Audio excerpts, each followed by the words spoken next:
Shalom. Today's video on Torah's Eretz Yisrael is going to be a little different. It's not halachic in nature, but it's more philosophical and hashkafic in nature. But it's an important video and an important sugya that we have to cover in order to have a full understanding of the mitzvah of Yishuv Eretz Yisrael and the Kedushas Eretz Yisrael. We're going to see a different approach that we've taken before and show why it's not inconsistent, but rather works together with the other sugyas that we've seen.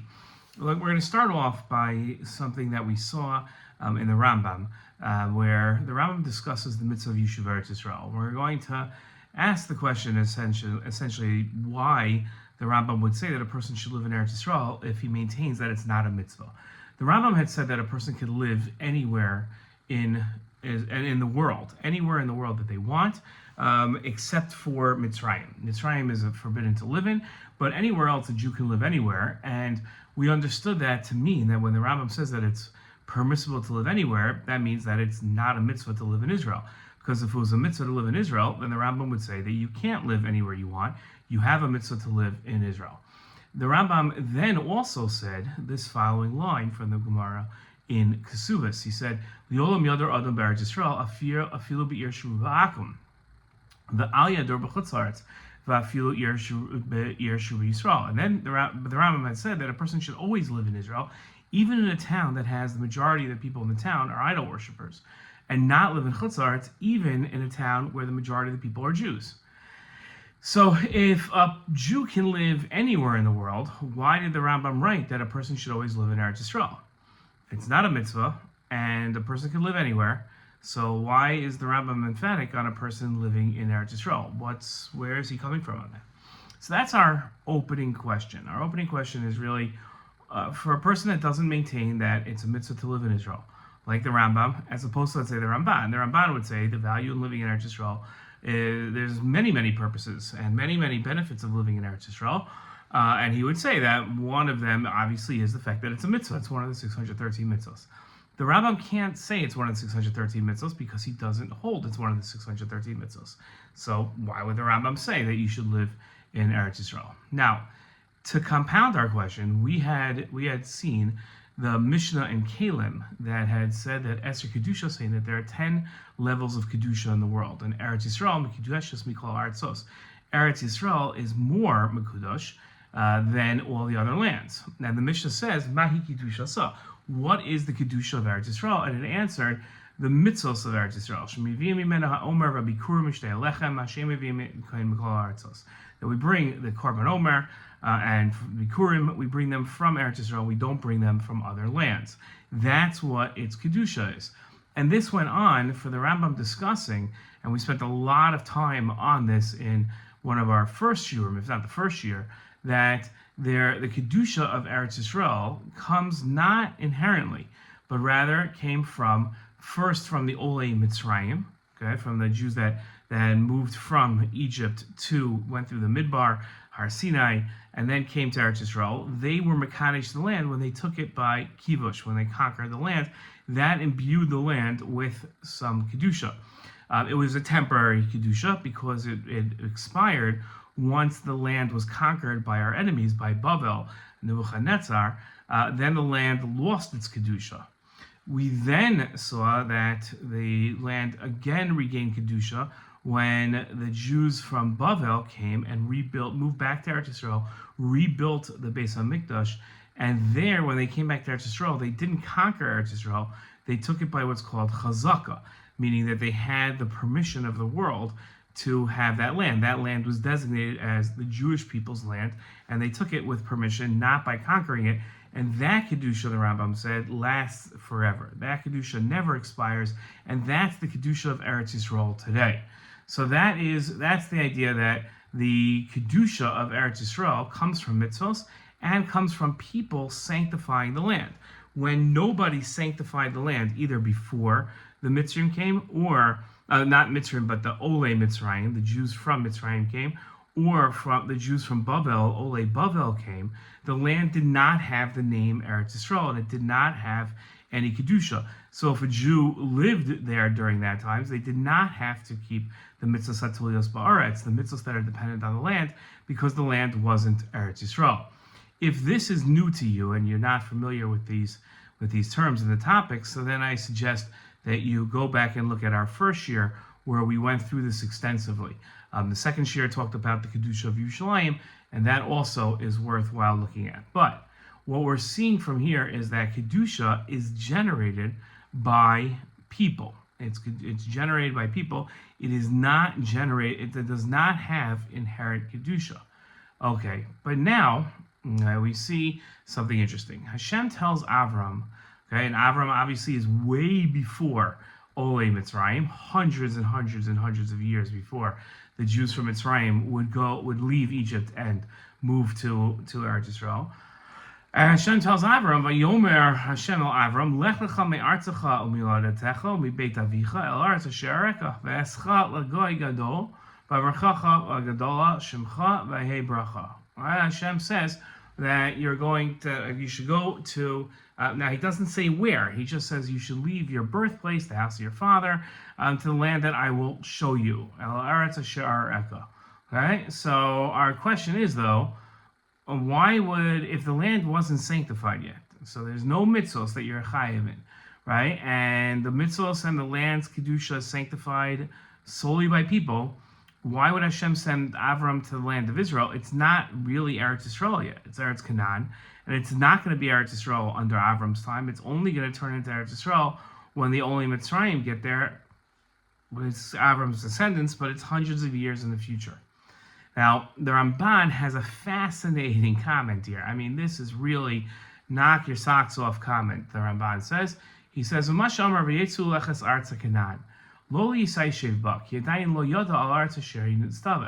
says that Avram was, now remember, Avram was in Ur Kasdim, and he had to leave pretty quickly because Nimrod tried executing him, didn't go well.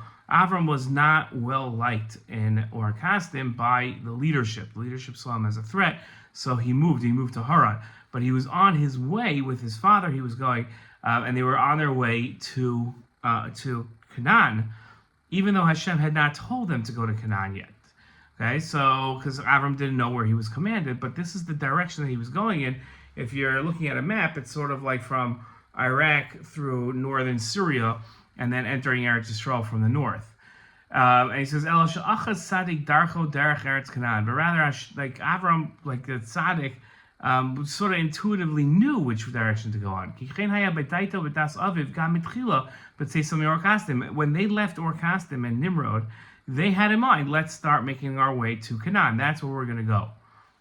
Why? Because that's what a tzaddik would do. It always gravitate towards what would soon become Eretz Yisrael.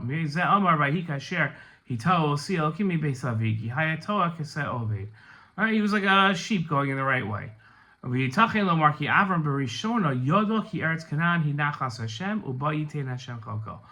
Ramban says the shocking comment here.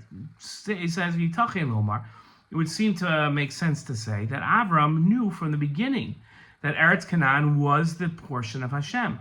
And that's where Hashem was going to put his chelek. V'hemin ki el aretz asher areka yirmos lo al eretz Canaan. Avram sort of knew that he would get that when Hashem said the land I'm going to show you, he was referring to Eretz Canaan. O al kula, right? O al achas mikol aretz al sakel. Maybe his little one of the lands or his portion of land. V'sam panav al klal Eretz Canaan. Ki sham haaretz asher yirenu be'emes. And so there where he set his way on the way to Canaan, because he just kind of knew. How did Avram know this? Well, what does that mean? So the land wasn't even sanctified yet. So what made the land of Israel special at this time? All right, why would Hashem choose this land? And how could Avram have known that it was special? Okay. Now, you're familiar with the Sefer Kuzari. If you're not, it's a Jewish philosophical work. And it works sort of like question-answer, where there's this king called the Kuzari, and he asks somebody named the Chaver questions, and the Chaver answers the questions. Okay, and the Chaver says to the king, he says, "Haisam amedes haisher kol muchanas l'shiftei bnei Yisrael meisi pared me'alshonos." From the time that the Tower of Babel happened, and the people of the world split up into different languages, K'mo shenamar b'nachal yon goyim lo nitachin la'avram shidabek binyan ha'okevas Sichrus imo habris. Asher Ella Acher Shahaya Ba'aretz Hazos B'Maved Ben Absarim.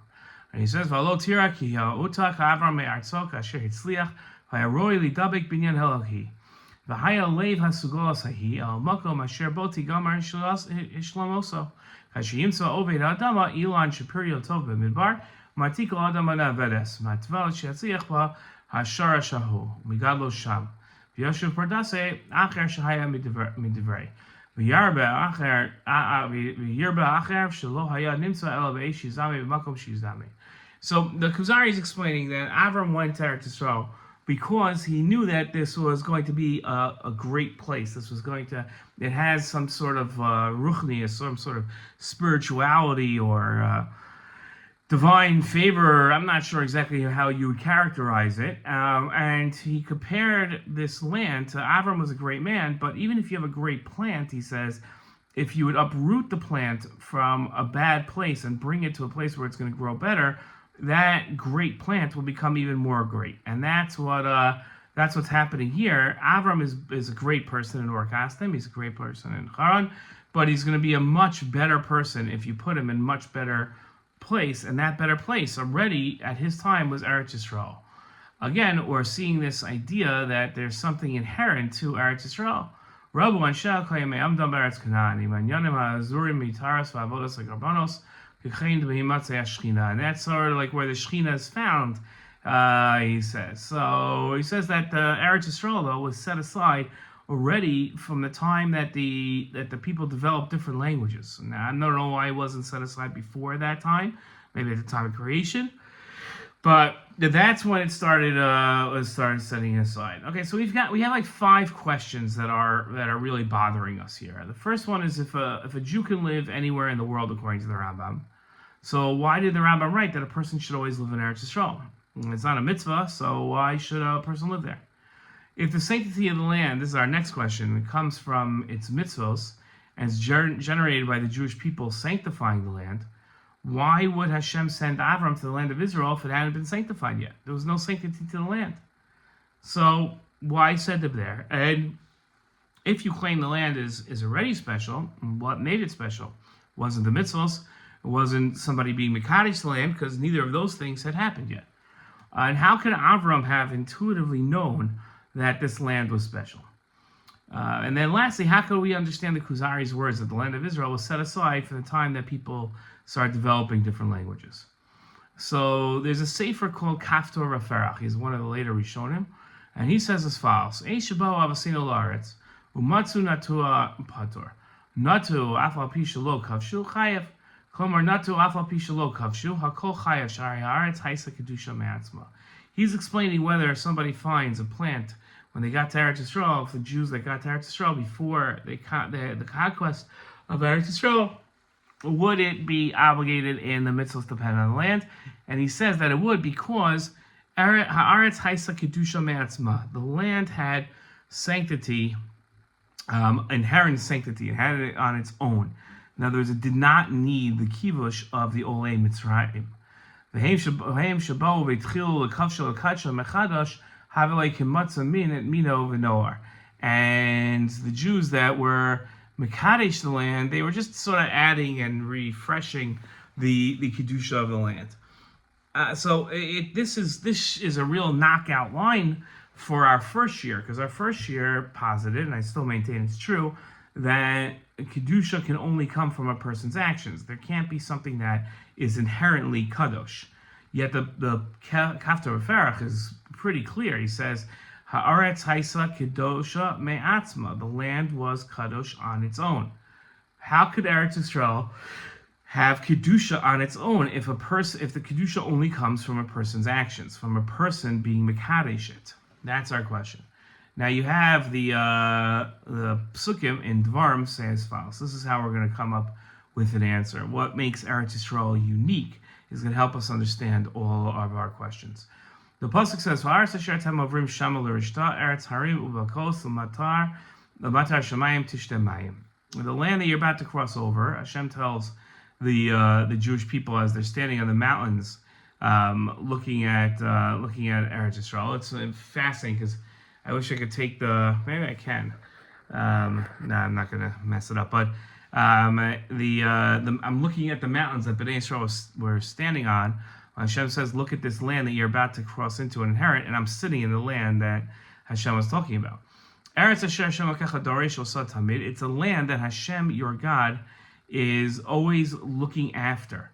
Einei Hashem Elokecha Ba. The eyes of God are always on it. Merishes Hashana ad Acharis Hashana. From the beginning to the end of the year. Now, that is the idea that Eretz Yisrael, it merits greater hashgacha, greater divine providence. Hashem interferes in actions greater here in Eretz Yisrael than anywhere else. The Baalei Tosos, this is we're going to see this opinion is across the board in the Baalei Tosos, but this is Rav Yosef Bechor Shores, who I'm bringing it from. Said, what does this mean? It means that people in Eretz Yisrael, God is much more exacting in their behavior. Tamid Einei Hashem Kachaba. That's what it means when Hashem's eyes are always on it. Hashem is always judging us. Because their livelihoods and everything comes just from based on their actions. Now, Rabbeinu Bechaye takes a different approach, and he explains more along the lines of how we were explaining the pasuk. He says, "Eretz Asher Hashem Kacha Torah Tamid Adas Hapshat Derech Hapshat." Excuse me. Ikar hashgachto ba'aretzahi. The main part of Hashem's hashgacha, of divine providence, of where God interferes with the actions, is in Eretz Yisrael. Because he has control and judges all the lands. But the main part of HaKadosh Baruch Hu's checking it on and interfering and running things is in Eretz Yisrael. Misham mispashetes l'shar etzos, and from there it extends to other lands. Kinyan halev ha'adam shehu natun be'entza haguf shehu ikar hachayot u'misham hachayot mispashet l'shar ivarim. He explains it's similar as a parable to the heart, where blood pumps from the heart throughout the entire body, and that's what the hashgacha in Eretz Yisrael. And it starts in Eretz Yisrael and it pumps out the rest of the world. This is an idea that you have. The Gemara in Tanis, we're going to see the Rashba's explanation of it. It says like this. It says, Eretz Yisrael mashkel HaKadosh Baruch Hu ba'atzmo. The Kadosh Baruch Hu irrigates the land of Israel, meaning it makes it rain. It's Hashem doing it himself. The whole olam kulu al yidei shliach. But the rest of the world is based on a shliach. Okay? That's the Gemara in Tanis. Now, that seems a little odd, so the Rashba comes and explains it. He says, what does this mean? The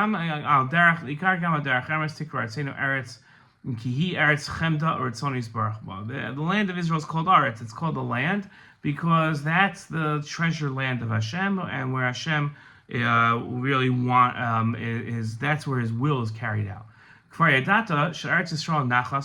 already know from the Psukim that the land of Eretz Yisrael is the land of Hashem. It's the Hashem's portion. Kamru ki gershuni hayom mistapeach benachas Hashem lemor lech v'sham hahar chamar elokim l'shivto v'akorchach nitla la'am bachar l'nachla lo. And that's why it's the chosen land. It's God's land, and it's given over to His chosen people. Achar shehem nachalaso yisbarach lo masa aretz v'ha'am l'mazal osar misari ma'ila.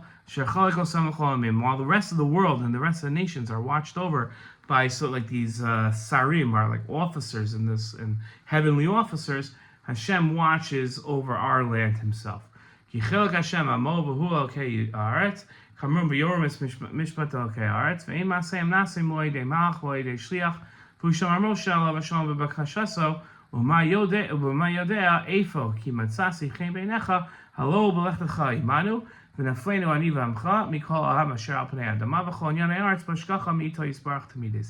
Everything that occurs in this land is from the hashgacha of Hashem that is always here. Like the pasuk that we saw before, that Hashem's eyes are always on this land. That's why Kosh Baruch Hu doesn't make it rain here, doesn't irrigate it except by way of Himself. From His own hashgacha, as it says, His land is not like Eretz Mitzrayim. Right, so Eretz Mitzrayim doesn't have rain; the Nile overfloods. Eretz Yisrael is dependent on rain, but it comes from Eretz Yisrael. It comes from Hashem's hashgacha, not from regular meteorology and meteorological norms. So this is a fascinating idea that we have here. Really very, very interesting idea that the uniqueness of Eretz Yisrael is the divine providence that happens in Eretz Yisrael. And that can explain something the Rishon in the Tashbeit says, which is very troubling based on our first two shiurim, which said that the Kedusha Shechina, the Rambam says, only exists in Yerushalayim, but the Tashbeit says, Trei and Yadeinu, Kedusha Shechina, Kedusha Mitzvos, Kedusha Shechina, Him Yuchedes Be'var Yarden, Yama, Kedusha Mitzvos, Be'im Bezu Bezu. So he says, what's the difference between one side of the Jordan River and the other, the East Bank and the West Bank? The West Bank of the Jordan River has HaKadosh Baruch Hu's Shechina. It's interesting because we tend to say that only exists in Yerushalayim. But Tashbeit says that the Shechina, the Kedusha Shechina, is in all of Eretz Yisrael. So how do we explain this? And what I want to say is that this idea of Kedushas Eretz Yisrael Me'atzma, the inherent sanctity of Eretz Yisrael, it doesn't refer to the sanctity of mitzvos that we're used to or that we used in the first year, but rather is the sanctity of land that divine providence relates to it differently. Okay, that's the idea, that the Kedusha of Eretz Yisrael, the inherent Kedusha, is not a halachic Kedusha. It's not a Kedusha that has mankind or Jews coming in and being mekadesh the land. And that's what gave Eretz Yisrael, we explained, that's what gives Eretz Yisrael its Kedusha. But rather there is a philosophical, sort of a non-legal Kedusha to Eretz Yisrael that makes it unique. The Kedusha that we're referring to is not a legal Kedusha, but rather it is what we would call, I guess, a shkafic Kedusha, which is that HaKadosh Baruch Hu is shining his divine providence and interfering in the going-ons in this land.